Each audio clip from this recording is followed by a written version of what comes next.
Merci à toutes et à tous d'être là pour le lancement de cet ouvrage de Marcia Cavalcante-Schubach qui est là, qui est donc l'autrice, comme on dit maintenant, de cet ouvrage, et le traducteur Renaud Barbaras, qui est là également. Et je les remercie de s'être prêté au jeu de cette séance de présentation de l'ouvrage. Il est vraiment tout chaud, tout neuf. Il vient de sortir dans cette collection.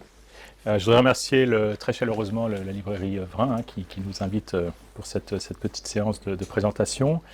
Alors, vous le savez, cette collection Matière étrangère, elle a un style particulier. Elle procède d'une citation que je vous redonne de Canguilhem. Donc, la collection Matière étrangère, fait référence à cette citation de Georges Canguilhem. La philosophie est une réflexion pour qui toute matière étrangère est bonne, et nous dirions volontiers pour qui toute bonne matière doit être étrangère. Voilà le projet de cette collection. Et en fait, assez vite, alors c'est Bruce Bégou qui dirigeait cette collection au tout départ, et puis il m'y a associé il y a une dizaine d'années. Et en fait, il y a deux façons d'envisager cette matière étrangère à la philosophie. Soit la manière disciplinaire, disons, la philosophie s'ouvrant à d'autres disciplines comme la peinture, la sculpture, le film, la littérature, etc., ou certaines sciences humaines. Et donc, voilà, c'est une espèce de philosophie hors les murs, qui est un peu la tendance générale de la collection. Et puis, il y a une autre manière qui est là un peu depuis le début aussi, qui est un certain type de philosophie plus intime, de l'ordre d'un journal philosophique, par exemple Dragomir. Bruce Bégou avait publié un Dragomir, un journal philosophique. Il y avait des méditations nocturnes aussi, je me souviens. Bon. C'est deux manières d'envisager une forme d'extériorité à la philosophie. Et en réalité, l'ouvrage de Marcia s'insère vraiment dans les deux. Donc il est parfait pour la collection, si je puis dire, parce que d'un côté, donc, Clarice Lispector, autrice brésilienne, bien connue donc, en littérature, donc on a une philosophie exotique de ce point de vue-là, du point de vue disciplinaire. Et puis par ailleurs, et c'est vraiment ce qui ressort de manière très impressionnante dans l'ouvrage, c'est que Marcia, dans sa manière de penser l'œuvre de Clarisse, a vraiment insisté sur un acte philosophique très intime, je dirais, qui est le fait qu'il y a existence, l'acte même d'exister, qui est vraiment au centre de cette méditation, l'entrain d'être, le gérondif du verbe être, l'entrain d'être de l'existence. Et donc la limitrophie, l'art de la limite ici, c'est pas juste un exotisme disciplinaire, c'est pas juste la philosophie affrontée à un objet littéraire, c'est aussi une autre forme de limite par rapport à la philosophie. Alors pourquoi je parle de limite ?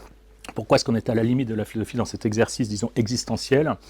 Parce qu'en effet, il ne s'agit pas ici d'un savoir, et ça c'est très clair dans l'ensemble de l'ouvrage. Il n'est pas question avec ce fait de l'existence, ou cet acte d'exister, il n'est pas question d'une démonstration objective ou d'un raisonnement qui nous mettrait en face d'un objet philosophique qui serait l'acte d'exister. En réalité, on s'aperçoit bien vite que cet acte d'exister, ça n'est pas l'objet d'un savoir, ce n'est pas l'objet d'une démonstration, c'est l'objet d'une expérience, et je dirais même d'une expérience au fond très intime, d'une expérience propre à chacun. Et c'est là qu'on est à la limite de la philosophie, ou peut-être au plus profond de la philosophie, peut-être dans sa dimension phénoménologique, c'est-à-dire si personne ne fait cette expérience de l'acte d'exister à ma place, personne ne peut le faire à ma place, si je ne le fais pas, si je ne vais pas y voir moi-même dans cette expérience, eh bien je ne verrai pas en face ce dont parle Marcia ou ce dont parle Clarice Lispector dans ses ouvrages. Donc il y a une dimension, on pourrait dire, ipséitaire dans cette expérience, c'est-à-dire c'est moi-même et pas un autre. Moi seul suis moi, comme dit Ricoeur. Il n'y a que moi qui puisse faire cette expérience. Et si je n'y vais pas moi-même, si je ne prends pas la peine de voir ce dont parle Marcia lorsqu'elle parle de cet entrain d'exister ou dont parle Lispector, je ne verrai pas ce dont il est question. Donc il y a une forme de limite interne à la philosophie, ou le cœur même peut-être de toute philosophie, dans sa dimension, je dirais, ipséitaire. Et c'est très frappant dans l'ouvrage. Ce qui configure une expérience tout de même très particulière, c'est-à-dire qu'à la fois, et Marcia le dit, c'est clair, l'acte d'exister, quoi de plus clair, Et en même temps, on peut s'en distraire, on peut s'en divertir, on peut regarder ailleurs, et on peut ne pas voir en face, ne pas expérimenter cet acte, ce qui bien que cette clarté est en même temps très, très obscure, au sens qu'on peut, on peut facilement passer à côté. Il y a quelque chose comme une clarté éblouissante peut-être, trop de clarté, mais donc on s'en détourne, et qui font que c'est une clarté paradoxale et difficile d'une certaine manière. Et donc il faut un exercice particulier pour voir soi-même cet acte d'exister, pour l'éprouver soi-même. D'où le fait que peut-être il faut une pratique particulière qui est justement la pratique d'écriture de Clarice Lispector. C'est en tout cas ce que montre Marcia, une pratique qui nous met en face de ce qu'on ne voit pas forcément de prime abord, parce que c'est difficile d'éprouver cet acte d'exister, aussi clair soit-il, on peut encore une fois s'en divertir très facilement, et ne pas aller y voir soi-même. Et donc l'acte d'écrire ou la littérature telle que la pense Marcia à la suite de Clarice Lispector, c'est un acte d'écrire, c'est un entrain d'écrire qui nous met en face de cet acte d'exister, de cette manière pour la littérature de nous faire éprouver cet exister. Je vous donne, alors moi j'ai la version manuscrite moi, qui n'est pas, donc je vais pas retrouver si je cherche dans l'ouvrage lui-même, puisque l'ouvrage, encore une fois, il est vraiment tout chaud, donc je vous donne 2-3 exemples de cette expérience existentielle, disons. Écrire l'acte d'écrire, c'est écrire l'être en train d'être en acte. Telle est la dureté de la pierre de l'acte. Il y a des formules comme ça très, très frappantes. Tu dis page 12, un peu plus loin, tu parles d'antimots, des mots qui sont des antimots, au sens où ils réfèrent à non pas une référence objective, mais à une expérience très intime que chacun est sommé de faire soi-même. Tu dis, tous les mots écrits ici se résument à un état toujours actuel que j'appelle « je suis en train d'être ». Et donc c'est assez frappant. Et le plus frappant, je trouve, c'est au tout début, c'est une forme de néologisme mais tu vas en parler. C'est Clarisse, qui est le prénom de Clarice Lispector, mais qui devient un adjectif que je trouve absolument magnifique. Je veux nommer Clarisse, donc avec un petit c, un adjectif. Clarisse a perdu sa majuscule. Je veux nommer Clarisse, la vision rare de l'éblouissement par le fait d'être en train d'exister depuis toujours. Donc Clarisse devient cet adjectif qui nomme cette clarté de l'acte d'exister, clarté en même temps paradoxale, parce que, encore une fois, on n'est pas toujours en phase de l'acte d'exister, on peut regarder ailleurs. Et donc Clarisse, c'est cette clarté existentielle recherchée dans l'ensemble de l'ouvrage. Donc, je pense que l'ouvrage est très frappant par ce ton. Enfin, vraiment, je voudrais saluer la performance à la fois de Marcia dans cette méditation sur l'entrain d'écrire qui nous révèle l'entrain d'exister, et la performance du traducteur pour essayer de rendre en français ce gérondif complexe. La langue est tordue pour nous mettre en face de cet exister absolument mien, et que, encore une fois, le lecteur, s'il ne fait pas l'expérience de l'éprouver, passera à côté. Donc il y a une forme d'épreuve philosophique assez passionnante. Ça m'a rappelé, parce que j'étais en soutenance de thèse il y a 2 jours, sur une expérience un peu équivalente, c'est sur la photographie. Et sur ce texte de Roland Barthes magnifique, qui s'appelle La Chambre claire, où Barthes nous dit une chose très simple. Il nous dit, face à un portrait, alors il prend par exemple le portrait d'un homme noir américain photographié par Avedon à la fin du XIXe siècle, et cet homme est né esclave. Donc on a en face de nous quelqu'un qui est, pas fin du XIXe, mais en plein XXe, un noir américain qui regarde l'objectif, et tout d'un coup on est rendu, alors on est nous en 2025, je regarde la photo en 2025, et je suis rendu au présent de ce passé. C'est-à-dire que, regardant cet homme dans les yeux, tout d'un coup, je suis en 1950, au moment où la photo a été prise. Donc quelque chose d'assez incroyable dans la photographie, dans cette façon de faire revivre un passé aussi lointain soit-il. Tout d'un coup, je suis rendu par un effet de réel totalement sidérant, en quelque sorte, qui n'appartient qu'à la photographie. Et Barthes dit, ça c'est la photographie, c'est l'essence même de la photographie, cette façon de nous mettre en face d'un présent qui pourtant est aboli depuis très longtemps, mais tout d'un coup on est en 1950, où il tombe sur la photo de sa maman au début du XXe siècle. Tout d'un coup, c'est une petite fille de 6 ans, et tout d'un coup il est rendu en 1910. Elle regarde l'objectif, il est au moment de la pose. Il y a quelque chose d'assez vertigineux là.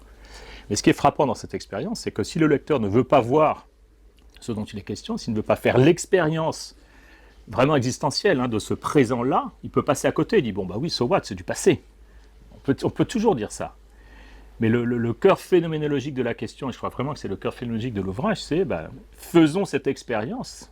Est-ce que moi je peux faire cette expérience moi-même? Est-ce que je peux vraiment, de même que je regarde la photo et me dire tiens, oui c'est vrai, je suis vraiment rendu au présent de ce passé. De la même manière, hein, dans l'ensemble de l'ouvrage, hein, est-ce que je peux faire cette expérience de l'acte d'exister ou pas? Si je fais cet effort, là il se passe quelque chose. Si je ne veux pas faire cet effort, si je ne veux pas être phénoménologue, si je ne veux pas y aller moi-même pour voir la chose elle-même, hein, si je ne veux pas assumer cette dimension ipséitaire, hein, il ne se passera rien. Donc c'est pour moi, je trouve le trait le plus frappant vraiment de cet ouvrage. Donc merci à nouveau pour ce magnifique ouvrage.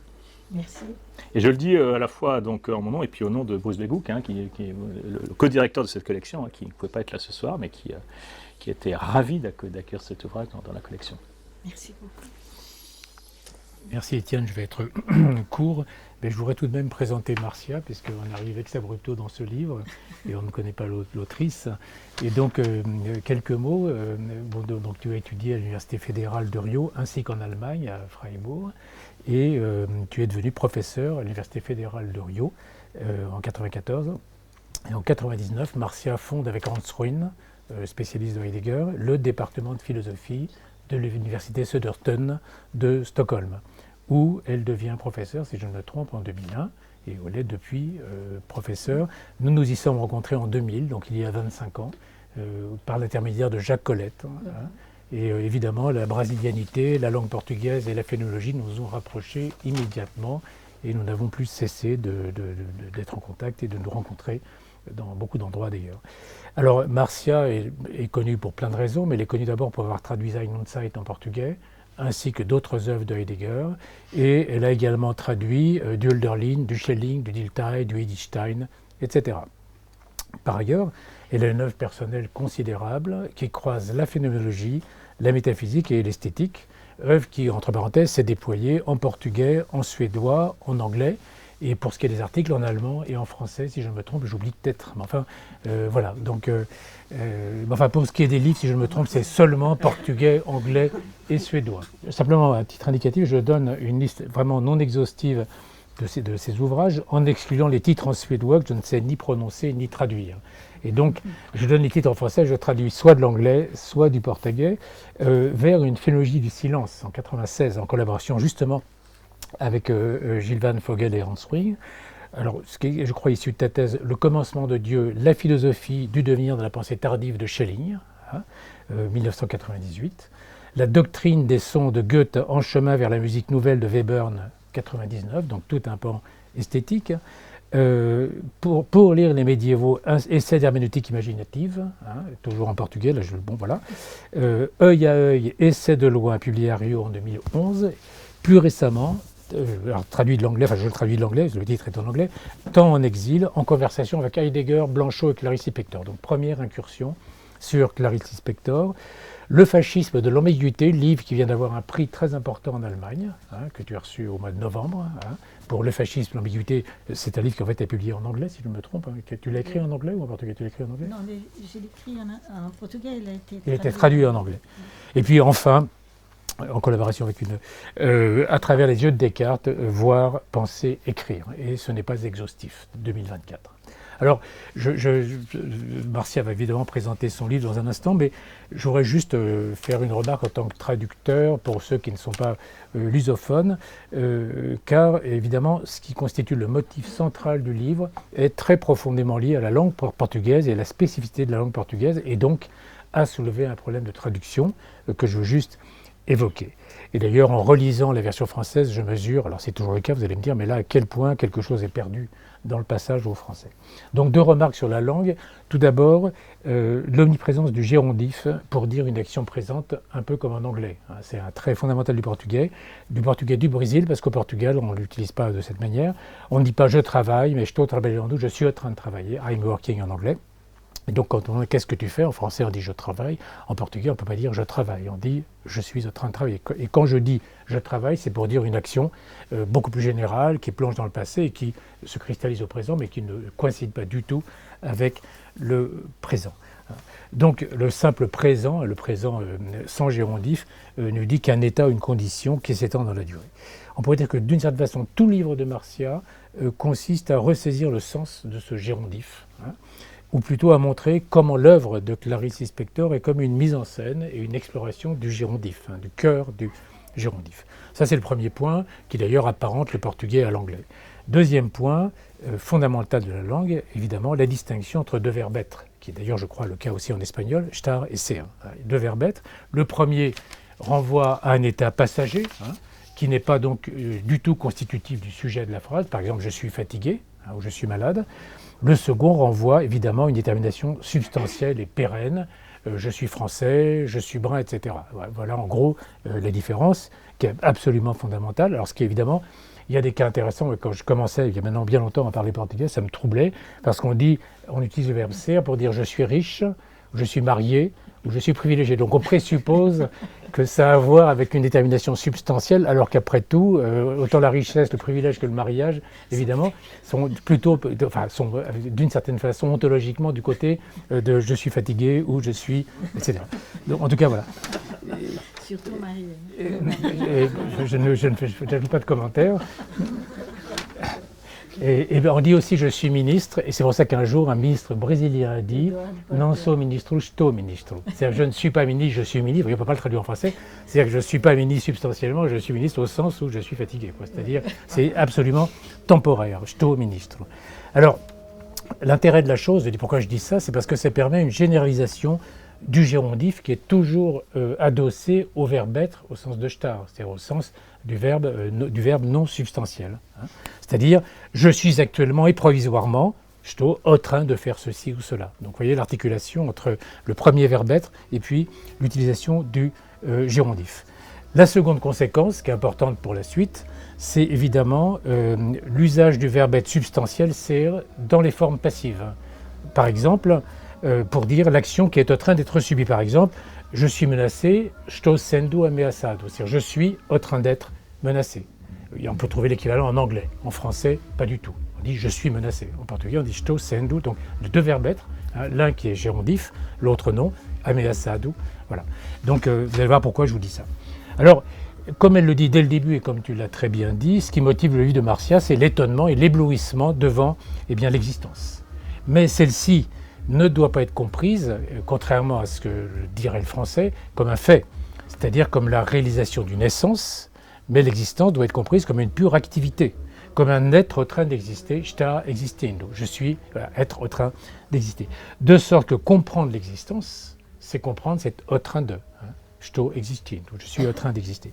Alors cela signifie que, si on met l'accent sur le gérondif, que l'existence est son propre acte ou son propre accomplissement, qu'elle est ce qu'elle se fait être, ou plutôt que son être consiste en se faire être. L'être de l'existence est un se faire être. Donc, alors la conséquence, c'est que ce gérondif peut se décliner selon plusieurs verbes qui scandent le livre, vivre, écrire, penser. Et donc c'est une exploration du gérondif de ces verbes-là. Par exemple, il s'agit de montrer en quoi l'écriture de Clarice Lispector vise à s'écrire, c'est-à-dire à dire et atteindre l'être en train d'écrire, c'est-à-dire le gérondif de l'écrire. Et qu'est-ce qu'écrit Clarice Lispector? C'est le « je suis en train d'écrire », c'est le gérondif de l'écrire, c'est-à-dire l'acte d'écrire. Voilà ce qui est au cœur de cette affaire. Alors, pour finir, ce gérondif, il ressaisit comme tel dans une formule substantive, récurrente tout au long du livre, qui ne peut être restituée en français « ou sta sendo », l'être en train d'être. Alors vous voyez bien, c'est l'article, donc c'est substantivé, star, premier verbe être, sendo, en train d'être, deuxième verbe être. Le premier, donc, désigne l'actualité d'une action. Je suis, dans la formule, je suis en train d'être, l'actualité d'une action. Le second désigne l'être même sert au gérondif. Bref, l'être ultime et substantiel, en train de s'accomplir, que l'on pourrait référer d'une certaine façon au sens verbal de l'être chez Heidegger. C'est donc la forme passive, c'est pour ça que j'en ai parlé tout à l'heure, je suis en train d'être menacé, c'est la forme passive, mais sans passivité, si j'ose dire. Au lieu de dire estou sendo ameaçado, je dis estou sendo, je suis en train d'être. Sauf que je ne suis plus sous l'effet, en quelque sorte, d'une action d'un tiers. Donc, je suis en train d'être tout court, et pas, par exemple, en train d'être menacé. Et donc, on pourrait dire que l'objet du livre, mais on pourrait le dire, ça scande le livre tout le temps, l'objet du livre est exactement l'être au train d'être de l'existence, l'être au train d'être de l'écrire, etc., etc. L'être au train d'exister, donc, l'être au train d'exister, se dit comme être au train d'être de l'existence. Donc voilà ce que vise le livre, c'est l'existéer comme être au train d'être de l'existence. Alors vous voyez bien que tout ça s'adosse sur la spécificité de la langue portugaise. Donc c'est l'être au train d'être de l'existence, la dimension strictement active, le gérondif comme tel. Alors j'ai juste fait cette remarque rapidement pour que vous mesuriez le problème de traduction que cela pose. Parce qu'évidemment, en français, si je prends le O estar sendo, l'être au train d'être, il est impossible de traduire cela. D'abord, deux choses. Il est impossible de rendre la différence entre les deux verbes être, puisqu'il n'y en a qu'un en français. Il est impossible de rendre le gérondif, sinon à travers la formule très lourde, au train de. Alors, j'ai beaucoup pensé, on en a parlé. L'alternative, ce serait de traduire ou estar sendo par l'être étant. Mais l'être étant, en français, on entend dans étant plutôt l'aboutissement, c'est-à-dire l'étant au sens de Heidegger, donc quelque chose d'accompli, de figé, et on n'entend plus du tout le gérondif. Et donc, au bout du compte, je me suis résolu, et avec ton accord, à traduire par l'être au train d'être, qui au moins maintient le caractère dynamique verbal de l'être, même si, malheureusement, ça alourdit considérablement le texte. Donc je préviens les lecteurs du fait qu'évidemment, cette formule qui est très récurrente, puisque encore une fois, le livre travaille sur le gérondif, évidemment, alourdit nécessairement la traduction, mais là, c'est le problème, évidemment, de l'écart entre les deux langues qui est en jeu. Donc voilà, c'est juste la petite mise au point que je voulais faire pour en quelque sorte me disculper de la relative lourdeur de la chose qui tient vraiment à ce fait linguistique que j'ai voulu rappeler. Voilà. Donc, Marcia, je te laisse la parole.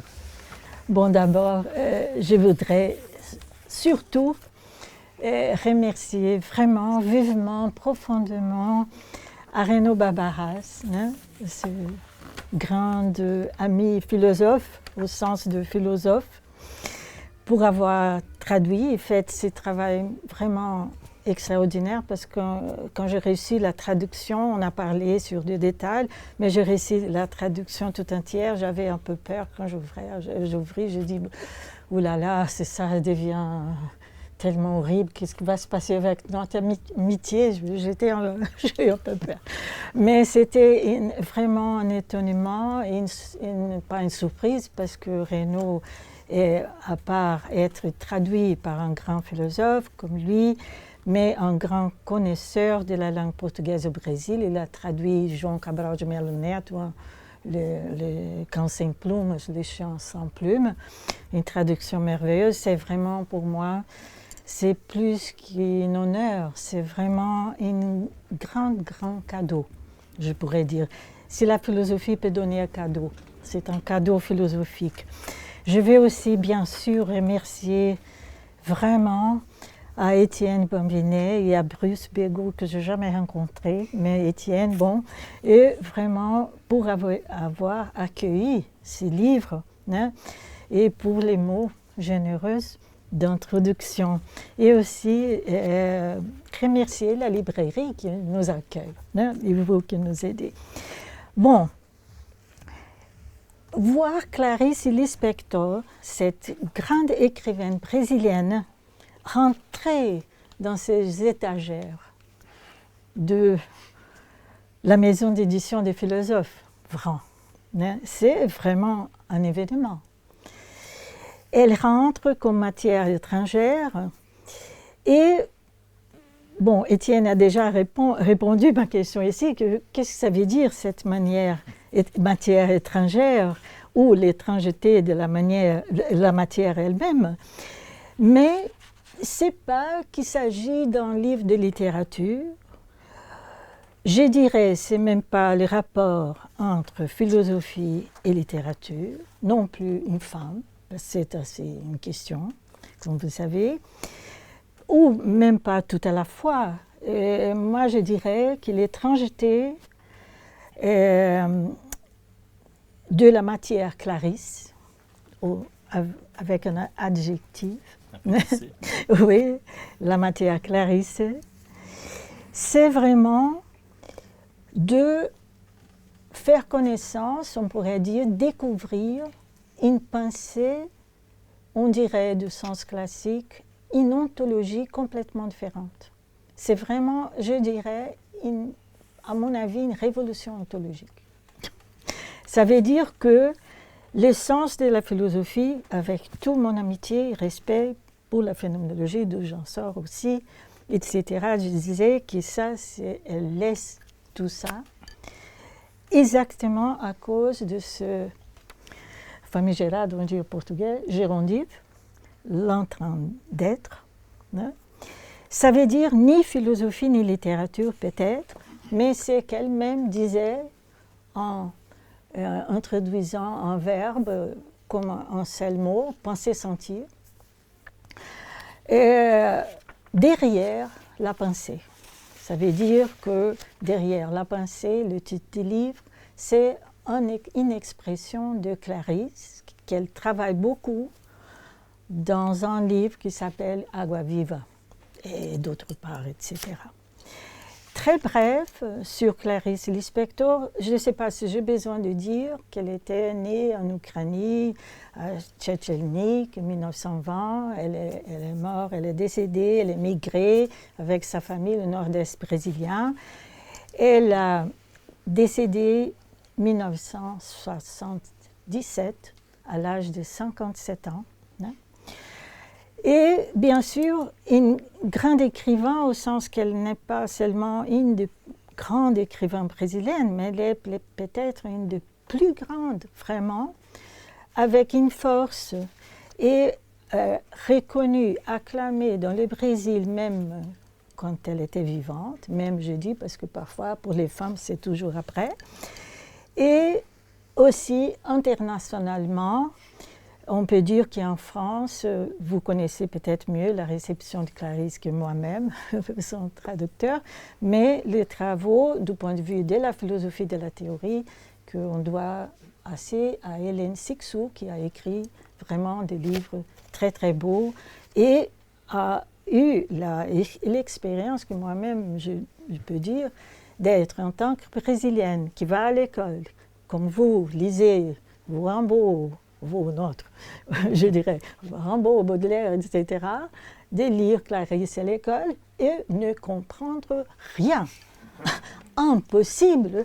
Et bon, d'avoir dû attendre, je dirais, jusqu'à mon âge. C'était pour moi un événement assez récent, je dirais, parce que je connaissais, je lisais. Après, quand j'ai devenu plus grande, j'aimais, mais pas, c'était comme ça.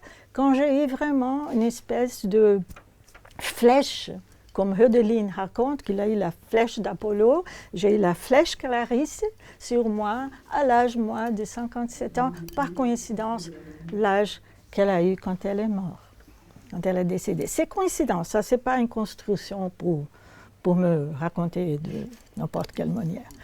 Mais je peux dire que j'étais, bien sûr, au moment de mon travail de philosophie et assez proche déjà de cette préoccupation avec le sens gérondif de l'existence et même le sens transitif de l'être, qui c'est incroyablement une expression du Heidegger très tardif à Cérisy-Lassalle, qu'il parle une fois que l'être est étant. Exactement la phrase que Renaud a pensé de rendre et que, bien heureusement, on laisse Heidegger là. Il a déjà passé, on peut dire. Mais je dis que Clarisse, qui a écrit comme épigraphe dans de ses livres très connus, La Passion selon GH, elle a dit « Ce livre est un livre comme les autres, mais je serais heureuse qu'il soit lu uniquement par des personnes à l'âme déjà formée. » Sans savoir, je pense que c'est pour ça peut-être que son œuvre m'a frappée de cette manière, que j'ai découvert a été un événement dans ma vie et dans ma vie de pensée, d'exercice, de penser, d'écrire, on peut dire. Et Clarisse a une écriture assez difficile, son traducteur connaît ça. Elle a une agrammaticalité, si on peut dire en français, je ne sais pas, agrammaticalité. Ce n'est pas du tout comme un James Joyce, mais une agrammaticalité qui est vraiment, je dirais, viscérale. Parce que chez Joyce, c'est quand même un projet, une construction intellectuelle assez raffinée et complexe. Mais chez Clarisse, il est viscéral, mais je ne dis pas qu'il soit intuitif comme les femmes, non. C'est vraiment une intelligence extraordinaire et unique. Et on peut dire que ce qui frappe, pourquoi Clarisse est cet événement, on peut dire, dans toutes les langues. Elle a des phrases, il y a plusieurs manières de dire ça, mais les phrases de Clarisse, elles nous touchent. À chacun, à chacune, comme une clarinetade.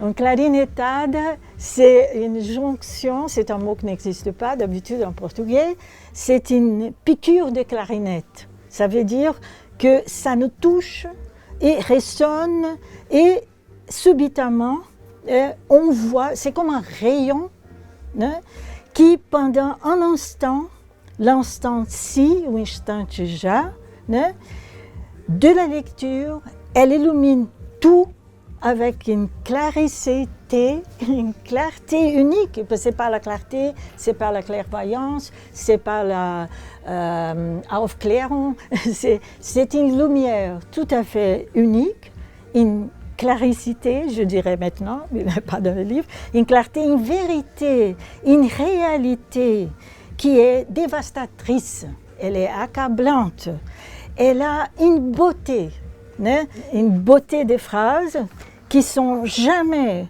des artifices esthétiques, des constructions intellectuelles, mais non plus des intuitions d'une femme inspirée, mais elle écrit en fait la présence de la présence même. Ça veut dire qu'elle met, on peut dire, son cœur dans ce qui est le plus difficile d'être. C'est la présence. Si vous vous souvenez du beau poème de T.S. Eliot, de Quartet, qui dit qu'on ne peut pas être là, sauf pour un instant, parce qu'autrement on devient fou ou on meurt, parce que c'est impossible. Bon, écrit, lire, j'ai pensé de lire, je ne vais pas parler trop, mais je pensais de lire seulement une petite morceau en portugais et en français, avec mon accent, parce qu'il s'agit d'une traduction. Ça veut dire que quand vous lisez la traduction merveilleuse de Renaud, elle a toujours un accent. Et elle dit, par exemple, quero capturar o presente que pela sua própria natureza me é interdito. O presente me foge, a atualidade me escapa, a atualidade sou eu sempre no já. Só no ato do amor, pela límpida abstração de estrela do que se sente, capta-se a incógnita do instante que é duramente cristalina e vibrante no ar, e a vida é esse instante incontável, maior que o acontecimento em si.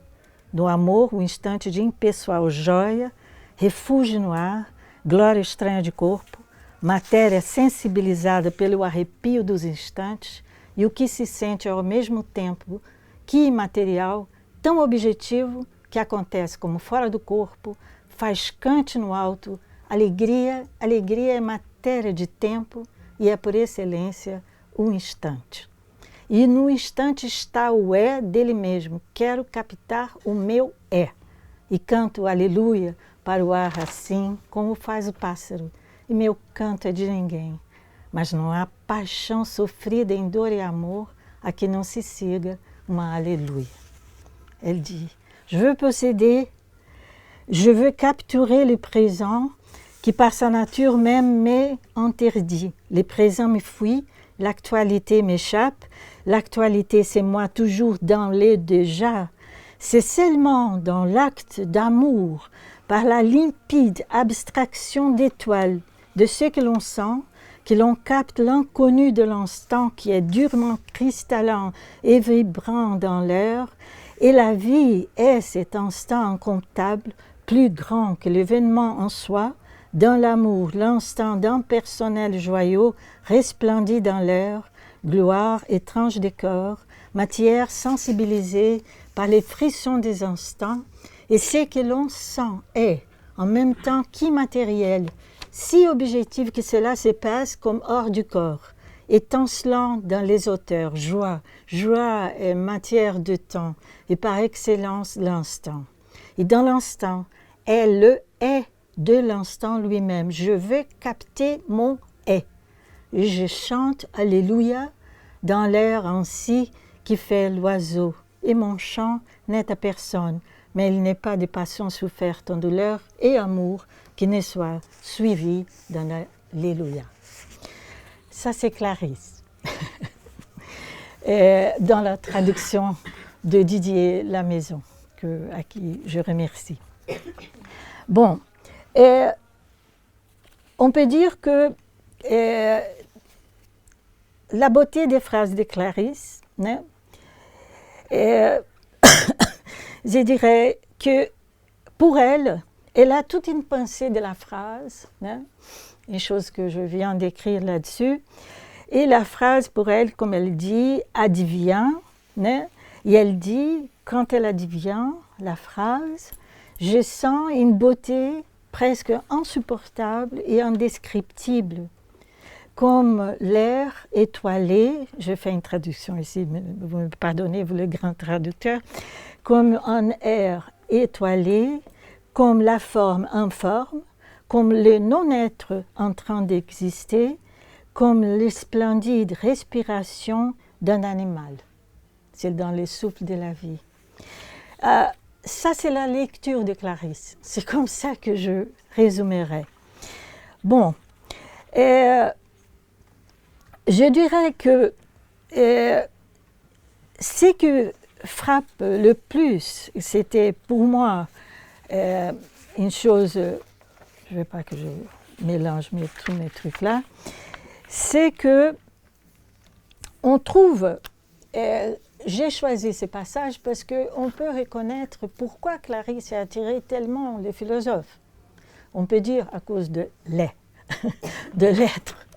Et elle serait donc une penseur, ou un écrivain, ou un littéraire de la lignage qu'on appelle l'ontologie, parce que pas toute la philosophie est ontologique. On dit, il y a quelqu'un qui dit que non, non? Mais ce qui se passe, c'est que toutes les tentatives de lire Clarisse comme ça a été fait au Brésil par un philosophe comme Benedito Nunes et d'autres, de dire que Clarisse est philosophique. Pourquoi? Parce qu'elle traite de millions de questions et surtout qu'elle serait très proche de l'existentialisme, soit allemand, heideggerien, soit français, sartrien, ou qu'elle soit proche de la phénoménologie parce qu'elle vraiment est une penseur de la chose, hein, elle-même. On peut, ou même l'épicété, comme Étienne l'a dit, moi je dirais que non. Pas trop le jeu, c'est ça une question là, mais oui et non peut-être. Mais on peut voir au contraire qu'elle est un défi à la philosophie, non par le sentiment ou la sensibilité, mais par une compréhension tout autre de l'être et de l'existence. L'entrain d'être, l'essence gérondive, il s'y décline de plusieurs fois dans son œuvre. Et on peut dire, en portugais, à la différence du français, et toi, Renaud, qui connais si bien ma propre langue, il faut me corriger s'il faut. Mais en français, on dit étant, ens, mais en portugais, on fait les gérondifs avec ente, étant, ça vient du latin, mais plus cultivé, c'est aussi ens. Mais on fait en gérondif dans l'infinitif des êtres, sendo. Hein? Au Portugal, et ça les Portugais vont aussi me corriger, parce que ce sont les colonisateurs bien sûr,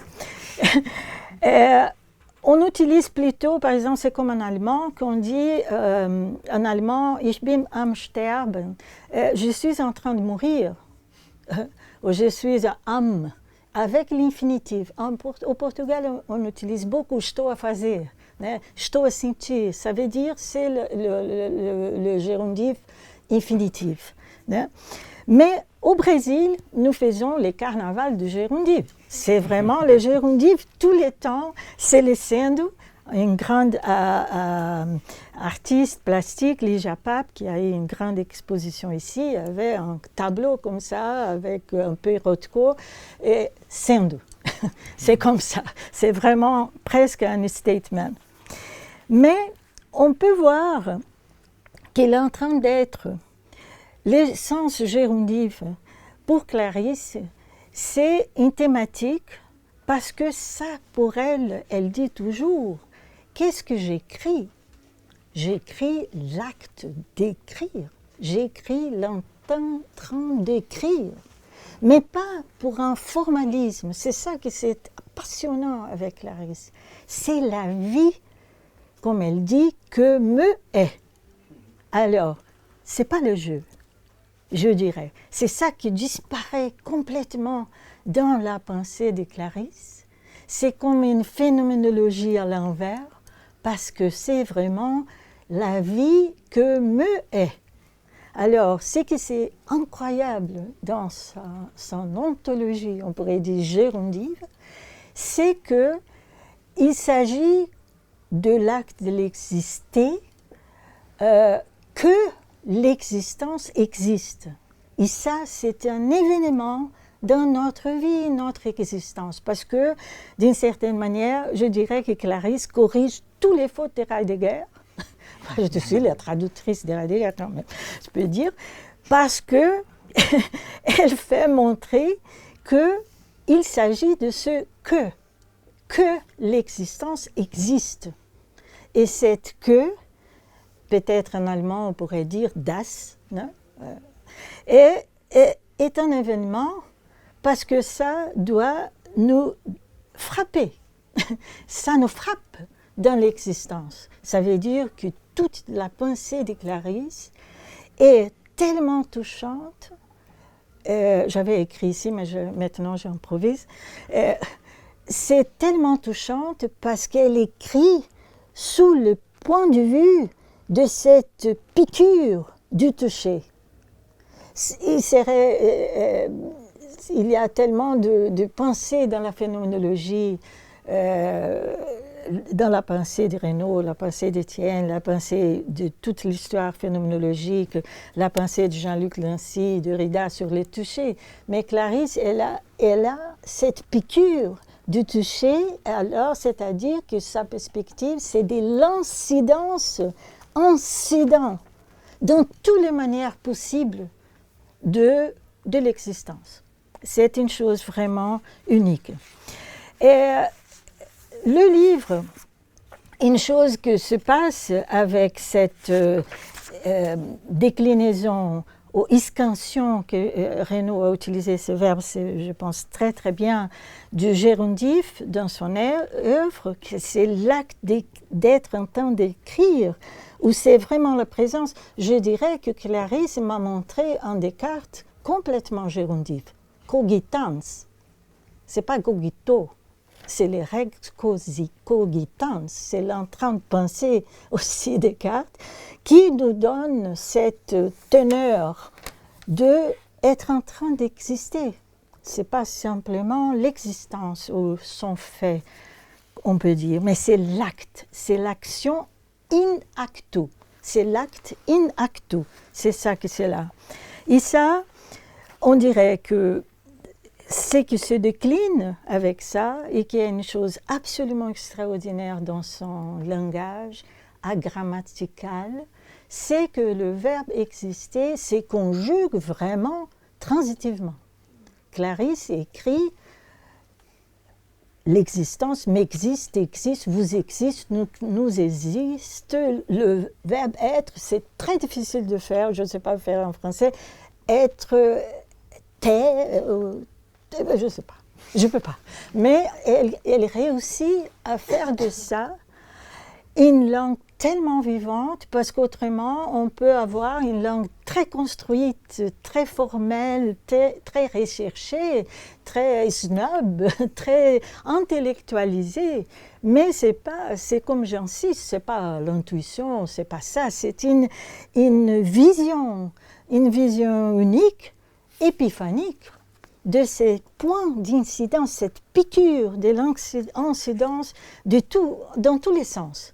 Corporel, métaphysique, spirituel, mystique, plastique, cosmétique, dans tous les sens. Hein.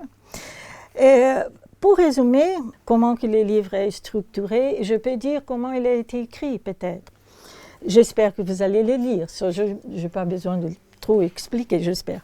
Mais le livre a été écrit en 2020, pendant la pandémie. J'étais fermée à Rio, je ne pouvais pas rentrer en Suède. J'étais fermée avec une de mes filles, l'autre était fermée vraiment en Norvège. Peter, mon mari, le père de fille, était en Suède. Et moi et ma fille cadette, qui vient de défendre sa thèse, voilà, là. Et on a établi une rigoureuse routine de travail tous les jours, etc., comment on faisait, parce qu'à Rio, on ne pouvait pas sortir, on ne pouvait rien, c'était pendant plusieurs mois. Et j'écris donc ce livre avec une vélocité, une espèce comme ça de possédé. J'étais un peu possédée, je ne sais pas mon caractère trop d'habitude, mais c'était comme ça. Et ce livre... je l'ai dit et j'ai ouvert le livre comme ça, c'est une déclaration d'amour. J'ai écrit ce livre pour Clarisse. Et ça, c'est une chose très risquable, parce que j'aurais tellement peur de donner dans ses mains mon livre, bien sûr. Mais j'ai écrit pour Clarisse. Je ne voulais pas écrire un livre sur Clarisse, ni même un livre à partir de Clarisse, ça serait le pire des options, et une déclaration d'amour à l'existence. Et ça, dans un moment où l'existence, Bolsonaro, c'était le désespoir, c'était le fascisme partout, c'était dans ce même mois que j'ai écrit le livre sur le fascisme, de l'ambiguïté, c'était la destruction de l'existence qui, à mon avis, c'est ce qui marque la nouvelle forme de fascisme. C'est la destruction du sens d'existence que tout le monde cybernétique, comme ça, permet. Et on m'avait demandé comment tu fais une déclaration d'amour à l'existence, quand l'existence est en train d'être complètement détruite. Mais c'est ça, parce que ça, c'est que vraiment l'œuvre de Clarisse peut nous donner dans ce monde, si on peut penser du point de vue philosophique politique. Hein. Bon, le livre, il s'ouvre avec une brève introduction, son propos est présenté. Il y a un premier chapitre où on peut dire essais toujours, sont des essais, où j'essaie de suivre dans l'œuvre de Clarisse le rapport entre penser et écrire, comme elle comprend l'écriture, car pour elle, il ne s'agit pas de littérature. Elle dit, je ne fais pas la littérature. Littérature, c'est ce que les autres qui me lisent disent que je fais. Mais moi, je ne fais que écrire l'acte d'écrire. Hein. C'est pour ça qu'elle dit, moi, j'ai t'écrire comme un seul mot, pas avec D, mais avec T, j'ai t'écrire. Ça veut dire que l'écriture est toujours déjà toi. Hein? Comme elle dit, c'est par comment on dit, elle a dit, c'est par une faiblesse que je me dis je. Parce qu'en vérité, je est, es-tu, un seul mot. Le je est, es-tu, déjà. Hein? Déjà hors de soi.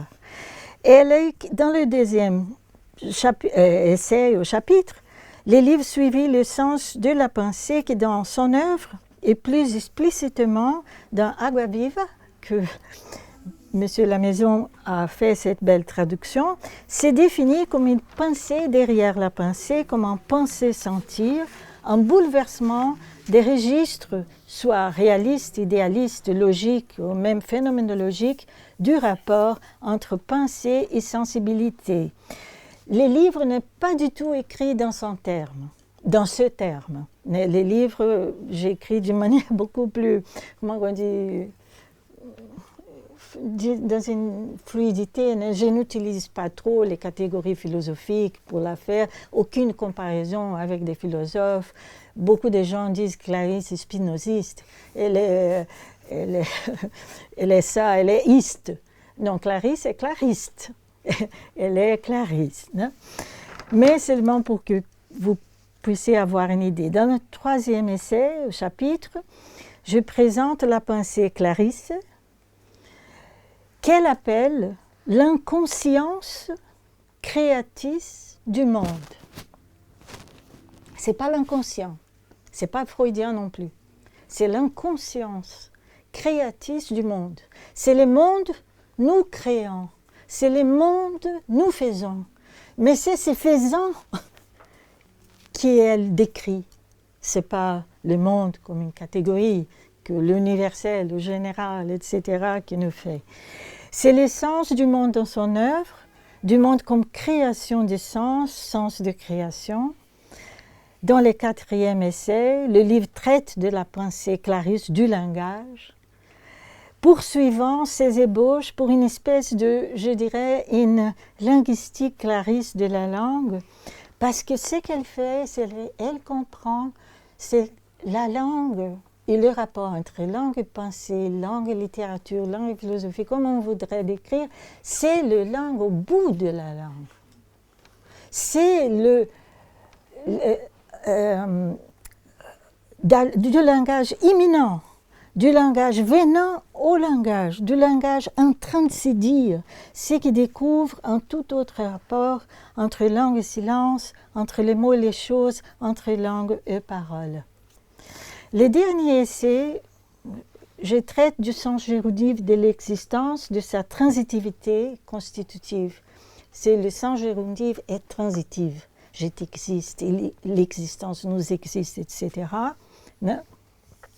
Et elle est l'auteur de cette grammaire de l'existence transitive et qui rend possible une vision de comment les étangs, on dit les temps, humains, non humains, pensant à l'œuvre d'Étienne, visibles ou invisibles, existent les uns les autres. N'existent pas pour, n'existent pas au, existent les uns les autres. Ce qui peut sembler une proposition artificielle au résultat d'un projet esthétique est vraiment d'une simplicité effrayante, abîmale de l'existence faisant, une existence sans qualité, sans prédicat, sans le prévoir ou projeter. Les titres de mon livre, du chapitre, dans la table de matière, pour parler en matière, qui sont faits de phrases de Clarisse, ont formé un poème qui dit « T'écrire, derrière la pensée, l'inconscience créatrice du monde, parle au bout de la langue, tu m'existes et les étangs existent tous autres. » Je n'ai pas projeté, c'est devenu comme ça. Et à la fin du livre, je veux m'arrêter, à la fin du livre, je me suis rendu compte que si je prenais la première lettre de chacune de ces chapitres, j'aurais le verbe grec émelo, qui est pas le futur, comme d'habitude on traduit, mais c'est l'imminence. C'est presque, pour une triche. Comment on dit ça en français? Pour un rien, pour un cheveu ou pour un cheveu. C'est l'existence. Pour un cheveu, pour une triche, c'est comme ça. Bon, c'est ça que j'essayais de dire.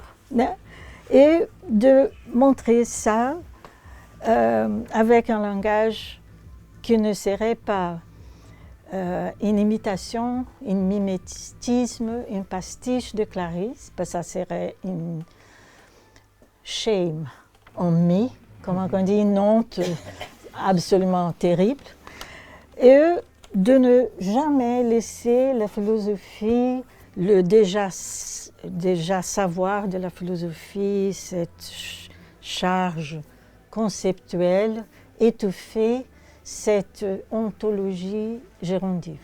Bon, c'était ça, je pense que peut-être ça suffit, c'est plus que le temps. Hein? Merci. Bon.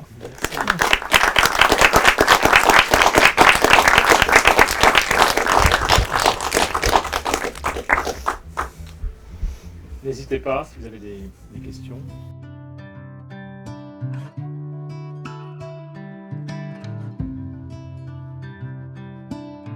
Oui, absolument. Bon, les rapports avec Michel Henry ou les rapports avec tout philosophe qu'on pourrait faire avec Clarisse, on peut toujours faire.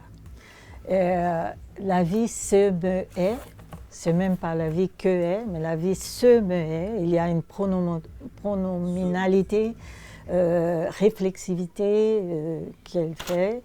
On peut bien sûr la rendre proche. Par rapport à la vie, c'est ça, sa littérature, c'est parce que on peut dire qu'elle est une écrivain assez abstraite. Elle dit j'écris abstraite, mon écriture est abstraite. Mais en même temps, on voit que c'est ces contacts, cette incidence hein, d'un cafard, d'une pierre, d'une étoile, d'une pensée pascalienne qu'on peut avoir, qui touche, mais qui touche d'une manière comme ces rayons qui dans cet instant, c'est comme une flèche, tout illumine, mais ça s'en va immédiatement. Et c'est pour ça que, à mon avis, c'est mon expérience, je ne dis pas que c'est pour tout le monde, quand on lit Clarisse, moi j'ai envie de d'abord souligner toutes les phrases. Ce n'est pas quelques-unes. Toutes les phrases, j'aimerais les savoir par cœur et mon rêve serait de le réciter sans cesse, pas d'écrire, jamais plus, pas besoin. C'est mon sensation que je vous avoue dans mon intimité. Mais parce que là, ces rayons, et en même temps, c'est un autre phénomène pour moi intéressant, c'est que moi, j'oublie chaque phrase de Clarisse que m'accable, je l'oublie. Et ça, je trouve que c'est une chose extraordinaire parce qu'au lieu de garder dans la mémoire comme un archive des citations, elle-même a beaucoup de pensées sur le guillemet,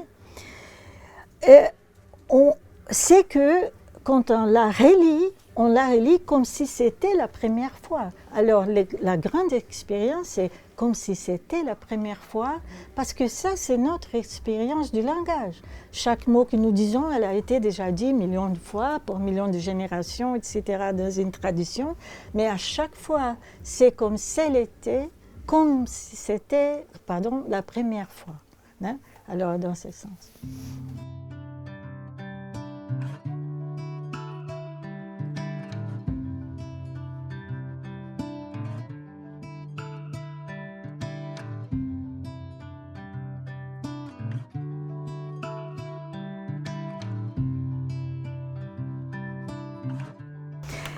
Le est, on peut dire, bon, c'est comme moi j'ai dit un peu par rapport à Descartes, que après tout ce travail que je suis toujours en train de faire, je découvre que presque tous les philosophes sont un peu gérondifs, dans un sens.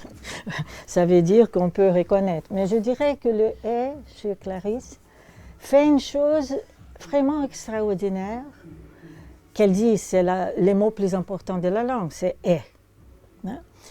C'est ce que Maître Eckhart, que vous connaissez très bien, avait fait avec les « ist ». Et Maître Eckhart a substantivé les « istheit ». Mais je dirais que ce que Clarisse fait, c'est qu'elle verbalise et elle utilise le « est », troisième personne, singulier, comme un verbe. En français, vous avez une expression, un verbe en entière, comme si c'était un infinitif nouveau. Ça veut dire qu'elle est capable parfois de conjuguer le verbe est, pas être. Comme si le verbe est, je ne sais pas si je m'explique bien, serait un verbe en infinitif. J'ai essayé d'expliquer ça en portugais. Je ne pourrais jamais le faire dans une autre langue en disant que pour elle, le verbe est le verbe ear. Ear. Mais bon, c'est une tentative d'expliquer quelle force est là de ce verbe. Heidegger, il discute cette istheit, ist comme le est chez Maître Eckhart, et il s'approche de la transitivité comme Schelling l'avait bien sûr. Bien sûr que l'allemand a sein, mais je dis que c'est l'habitude d'utiliser l'infinitif comme au Portugal.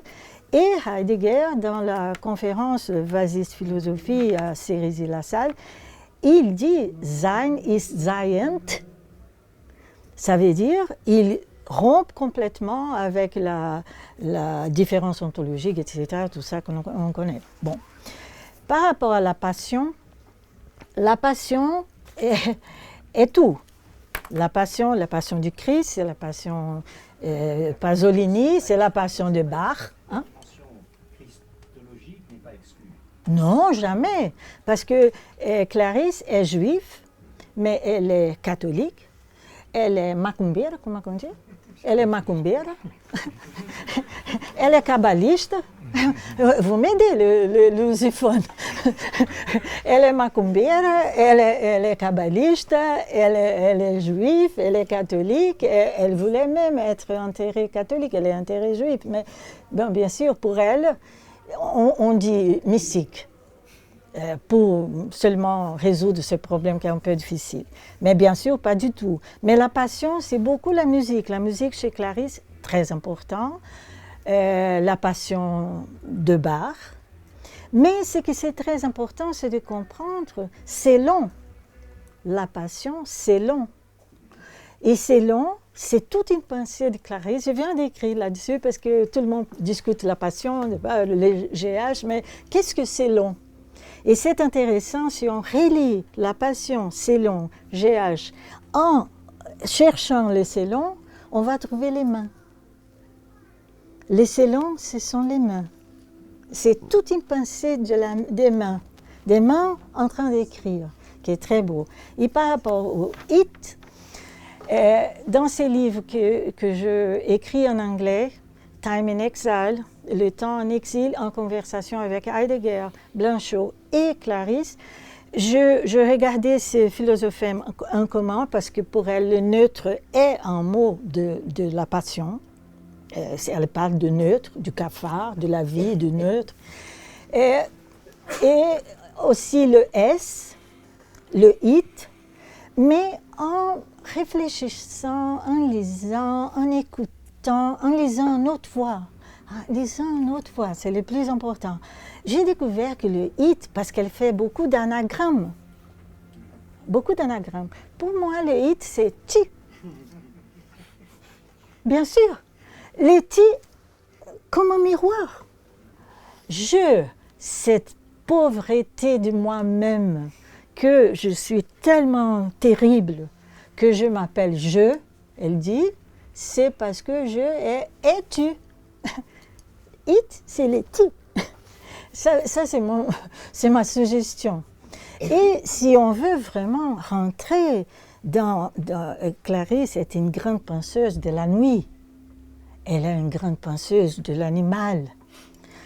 Et si on veut rentrer vraiment dans ces enfers, parce qu'elle est une personne qui a eu le courage de rentrer dans les enfers.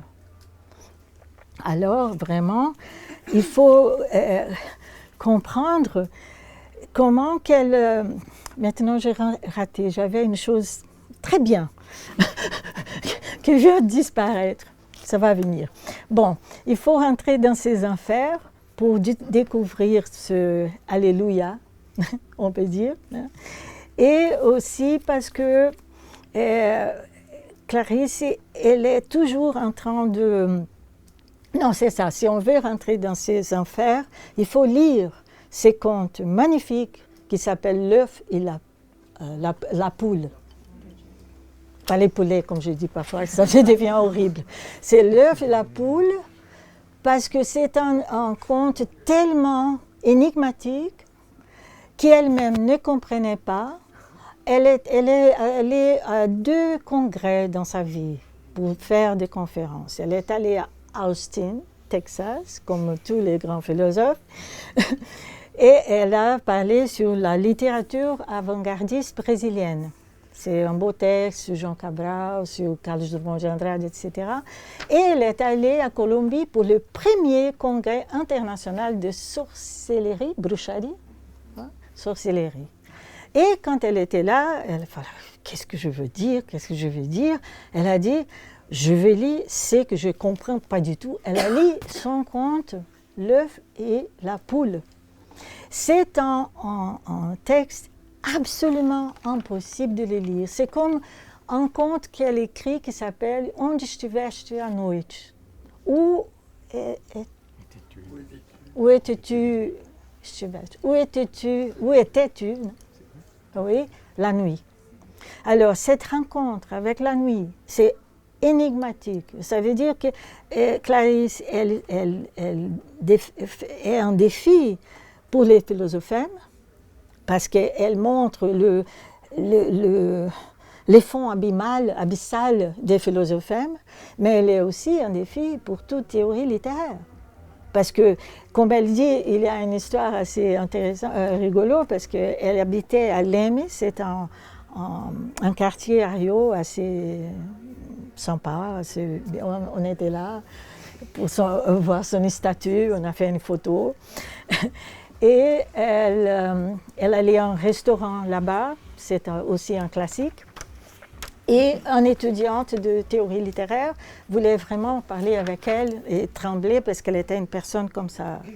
Hein, Clarisse, dans l'entrevue que vous voyez dans les YouTube, c'est comme un masque mortuaire. Elle était en train de mourir, mais près de la mort. Mais elle était comme ça, comme une sphinx. Elle dit, elle est allée au Égypte, elle dit, je vis les sphinx, je comprenais rien, mais les sphinx ne m'ont compris non plus. Elle était comme une sphinx. Alors, l'étudiante était comme ça, avec Clarisse, et elle disait, et elle a commandé un poulet pour les 2. Et l'étudiante était comme ça, et elle a dit, c'est mieux de te donner au poulet, parce que le poulet a déjà gagné.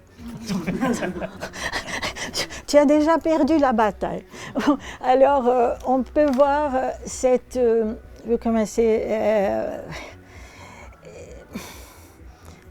familiarité, ou cet respect, on peut dire, par rapport aux énigmes. Qu'a dit un énigme, ce n'est pas pour résoudre. On ne peut résoudre un énigme que par un autre énigme.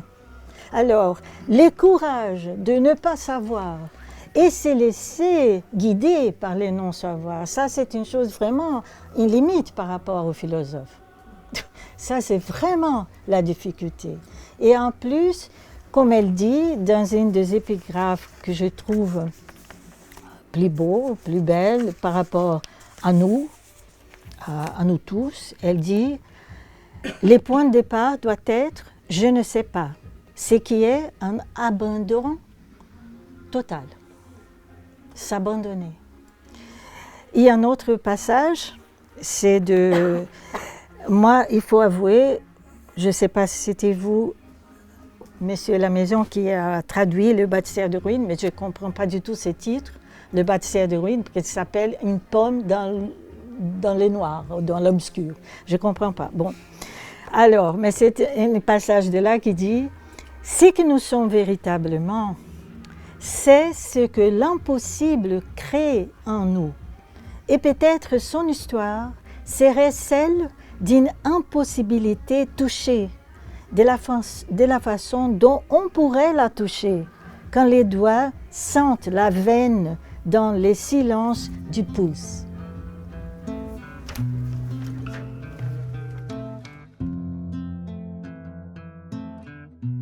Les quotidiens. Clarisse, elle s'est divorcée d'un diplomate. Elle a vécu en Italie, elle a vécu à Londres, à Washington, etc. Et elle aussi avait besoin de survivre. Et elle écrivait dans les magasins des femmes, sur les ongles, elle écrivait, ce sont des chroniques magnifiques sur les choses plus quotidiennes du monde. Mais c'est ça, l'entrain d'être, cette voisinage dans ce qui est le plus proche et qu'on ne peut jamais toucher parce qu'on est complètement déjà touché par ça, ça veut dire que les questions plus métaphysiques, la substance de Spinoza, avec ses attributs, ou mes ongles, elles sont là, à la fois. Et on voit que c'est une chose qui se passe avec tous les grands écrivains. Si on lit Paul Valéry, on lit Virginia Woolf, c'est qu'ils sont là en train d'écrire, ou bien tôt le matin, ou bien tard la nuit, et subitement il vient une abeille dans les vides qui fait tic, tic, hop. Cette incidence de tous qui incide. La pluie, l'abeille, les mosquites, quelque chose qu'on sent comme ça, une allergie, je sais pas, tout est là. Et tout ça, c'est faut utiliser l'expression qu'Hélène Cixous adore, c'est une grande scène, si on veut dire, mais c'est la scène où les grandes idées les plus profondes, plus abstraites, il se fait. Alors, et Clarisse a cette maîtrise, c'est pas une maîtrise parce qu'elle n'est pas une personne qui a un projet, un plan comme ça, mais c'est ça qui se passe dans son écriture du gérondif, c'est exactement ça. Je vous remercie de la question. Grand merci pour votre écoute, un grand merci à Marcia et Renaud.